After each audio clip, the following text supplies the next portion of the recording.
Happy New Year, and I hope you all enjoyed your holidays. I certainly did away from this sucky TV show. Welcome back to Wolf News. I'm your host, Sean McGuinn. Thanks for tuning in to the first broadcast of 2017. Whoop whoop.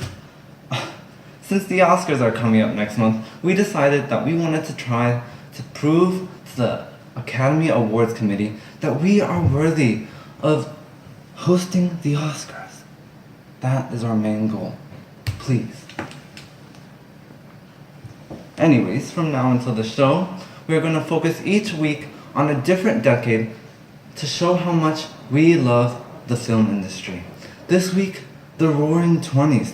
We love actors such as Gary Cooper and John Barrymore. We want to witness the birth of Judy Garland and Betty White, the introduction of sound and color in film, and the Warner Bros. The loving Warner Bros. Nobody listens to jazz anymore. Nobody cares about Prohibition, and nobody freaking needed the Model T. By the end of this video, most of your questions will be answered. How were films made? And what was it like to interview Charlie Chaplin? By the way, if you keep watching, we have a lost clip of him. Do we have time for a break? You know what? When you get back, we'll have a special segment of Tuna Win. Enjoy this ad. Where's my phone?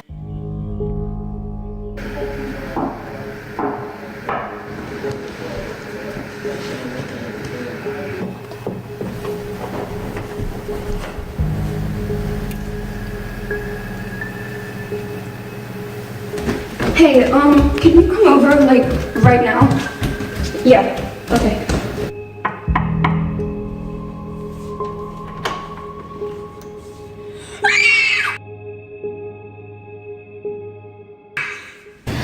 Welcome back, Tuna Win here. Sorry that I can't be on Hit the Streets, but we didn't get educated on how it's done. Keep watching if you want to learn about the 1920s film industry.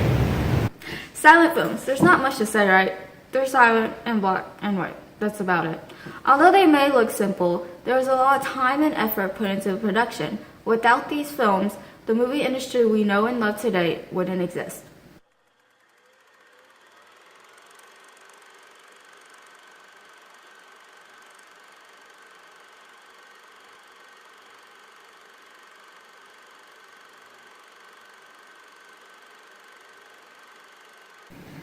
The use of intertitles helped to better understand the movie as they appeared on the screen after each scene. Later, subtitles, text that appeared on the bottom of the screen, were created in order to translate dialogue into foreign languages. It was cheap and efficient. The films were completely silent, of course. Much like today, music would accompany the film to add an emotional aspect. The difference? It was live. A phonograph recording or an orchestra would play alongside the film. Cool, huh? Movies today use speeds as high as 60 frames per second, but the way back then, they were as low as 12 frames per second to 26 frames per second.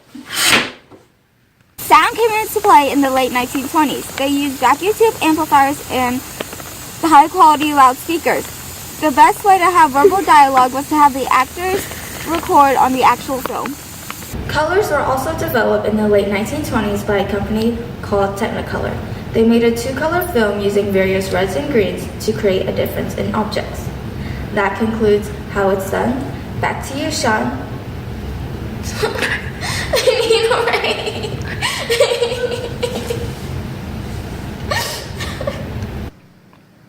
Who the heck hired her? We're back on air. Thanks for the story, Tuna. Yeah. You know what? Let's just cut to the lost clip. Yeah. Amazing, Chaplin, truly. What can you tell us about the film industry based on your many years of experience? Well, Billy, I can tell you it's no walk in the park. There's a lot of tough work that goes on to making these productions. Months after months go into making that magic moment that the audience wants to see. Getting the perfect lighting, studying lines. It's a lot of work. And what about being a famous comedic actor? Not only as an actor, Billy, but I do it all. I do acting, producing, directing. I've starred in countless films, over 35, including The Kid, The Tramp, The Gold Rush, and many, many more. I'm known for my silent black and white films, but I've been venturing into the Technicolor side of things and also sound.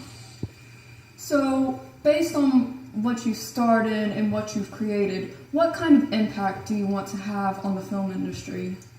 Well, I hope my films can inspire generations after generations to question the society around them, question the morals of old traditions. I want my audience to know to look through the lens a little different.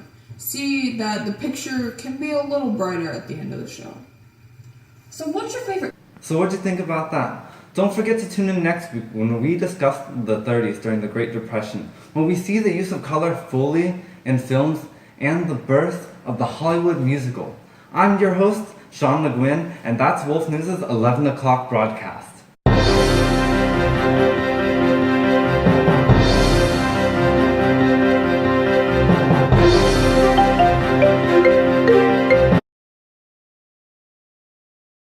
Because you're in jeans and no workout shoes. These are stretchy AF, though. Like, what?